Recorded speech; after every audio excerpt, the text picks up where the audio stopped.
फिर भाई दोस्तों, क्या हाल है तुम्हारे। तो जी आज हम पढ़ेंगे मैटीरियलिटी कॉन्सेप्ट। तो जी मैंने थोड़ा बहुत लिखा भी है अंग्रेजी, क्या लिखी है पढ़ लेते हैं, ज़्यादा टाइम नहीं गवाते। इसमें लिखा हुआ है accounting should be focus materiality concept stated accounting should be focus on material facts. Accounting should be focus on material facts. Effort should not be wasted on immaterial facts. तो जी क्या मतलब हुआ कि जी मटेरियल फैक्ट में हमने focus करना है पूरा, और जो इमटेरियल फैक्ट है उनको इग्नोर करना है हमने, मतलब ज़्यादा उन पे अपने एफर्ट नहीं वेस्ट करने। ठीक है। तो जी अब आप बोलेंगे कि जी बता तो दिया, बढ़िया कॉन्सेप्ट की डेफिनेशन भी अच्छी लगी, पर मटेरियल फैक्ट होता क्या है। तो जी मटेरियल फैक्ट की डेफिनेशन पढ़ते हैं हम। तो जी पहले लिख ही लेता हूं मैं कि क्या होता है मटेरियल फैक्ट।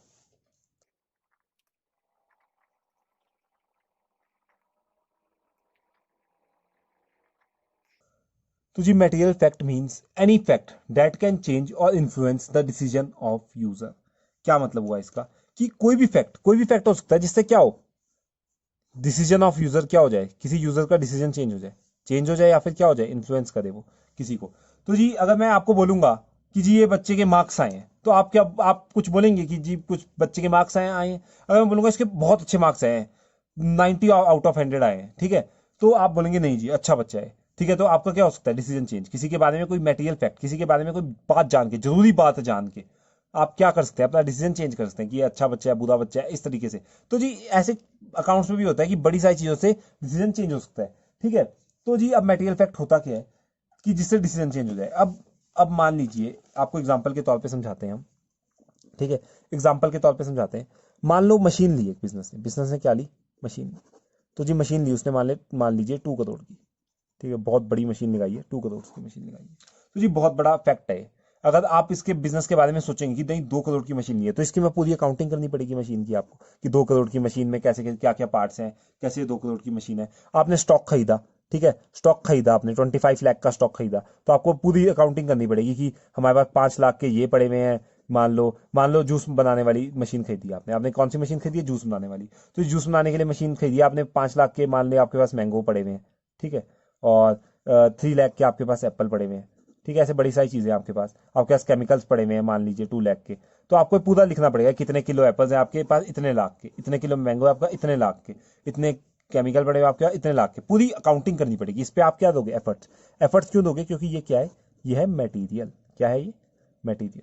ये सारी चीजें क्या है, मटेरियल, जरूरी है। ये सारी चीजें अगर आपके बिजनेस में कोई इंटरेस्टेड है तो ये सारी चीजें वो जानना चाहेगा। लेकिन लेकिन अब आपने लिखा हुआ है आपका इतने करोड़ की मशीन है, इतना आपके पास स्टॉक पड़ा है 25 लाख का, पूरा आपने एक एक चीज का हिसाब दिया हुआ है इसमें।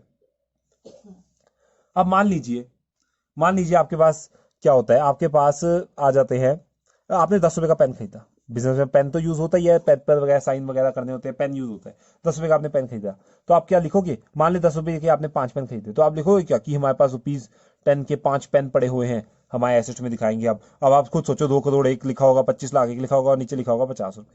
तो जी मटेरियल नहीं है, ये मटेरियल नहीं है। आप क्या लिखोगे, इसको इसको एज ए एक्सपेंस नोट कर लोगे। आप सीधा लिखोगे स्टेशनरी। आप क्या लिखोगे, स्टेशनरी एक्सपेंस।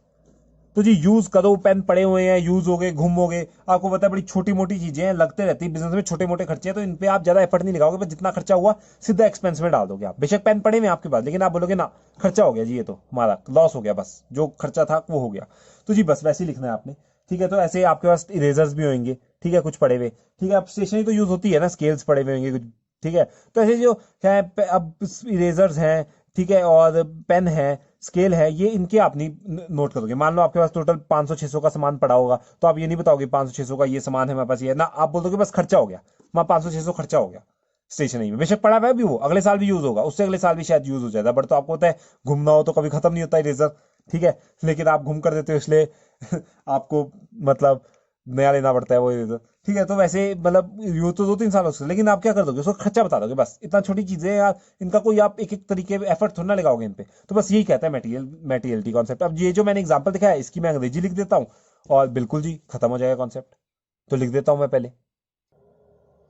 तो जी एग्जांपल लिख दिया मैंने। एग्जांपल क्या लिखा है, मनी स्पेंट, वही जो आपको समझाया वही एग्जांपल लिखा है। Money spent on purchase of machinery और stock is material and its accounting is material. तो जी मशीनरी या फिर स्टॉक खरीदोगे आप, तो उसकी अकाउंटिंग क्या होगी, मटेरियल। ठीक है। वो सारी चीजें क्या है, मटेरियल, मतलब आप उसको एक एक तरीके से रिकॉर्ड करोगे, प्रॉपर उसका हिसाब किताब लिखोगे। Whereas purchase of pen for ₹10, ठीक है, परचेज ऑफ पेन फॉर ₹10, देखिए राइम बन रही है, ठीक है। Whereas purchase of pen for ₹10 is considered as expense not an asset. तो जी अगर आप पेन पुन खरीदे हो तो उनको सीधा बोल दो जी खर्चा हो गया, ये मत बोलो कि इतना हमारे पास है, ये हिसाब उसूब देने की जरूरत नहीं है, सीधा बोल दो कि ये खर्चा हो गया। वैसे similarly stock of eraser pencil scale etcetera treated as expense whether consumed और नॉट, बेशक आपके पास पड़ी हुई भी अभी आपने यूज भी नहीं किए तो भी आप ये नहीं बोलेंगे कि हमारे पास एसेट है, हमारी चीजें हैं ना, आप बोलोगे बस खर्चा खर्चा हो गया, बस छोड़ो भाई खर्चा हो गया। तो इस पे एफर्ट्स नहीं वेस्ट करोगे। तो effort should not be wasted on immaterial facts. सिर्फ अकाउंटिंग में फोकस किस पे करना है, मटेरियल फैक्ट्स पे। ठीक है जी, तो नोट्स वगैरह डाउनलोड कर लेना, बढ़िया डिस्क्रिप्शन में दिए हैं मैंने नोट्स। ठीक है, और अगर कोई प्रॉब्लम होगी तो कमेंट करो, मेल है, मेल आईडी पे मेल कर सकते हो। ठीक है, इतना ही था, अगली वीडियो में मिलते हैं लास्ट कॉन्सेप्ट के साथ। आपका लास्ट कॉन्सेप्ट बचा है, खत्म करते हैं उसको, इस चैप्टर को जल्दी जल्दी से खत्म करते हैं, अगला चैप्टर शुरू करते हैं। ठीक है, बाय बाय, टेक केयर।